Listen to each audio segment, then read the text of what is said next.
euskara etxean ikasi dugunok. Bagara euskara eskoletan ikasi dugunok. Bagara euskaltegietan euskara irakatsi dugunok ere. Eta bagara euskara euskaltegietan ikasten ari garenok. Finean, euskaraz eta euskararengatik bagara. Euskaraldian murgilduta gaude eta Euskal Herria Bilduko kideok aho bizi edo belarri prest izateko izena eman dugu.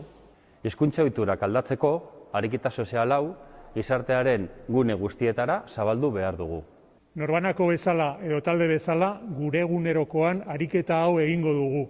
Talde moduan ere horretara goaz. Aho biziak, belarri prestak eta ariguneak gara. Bigarren edizio honetan ariguneak sortuko dira. Eta nola ez, bilgunea euskara erabiltzeko gune babestua izango da. Denon balioak errespetatuko dituen herria nahi dugulako. Araba euskaraz egiteko prest dago. Gehiagorekin, gehiagotan. Euskara herriarekin,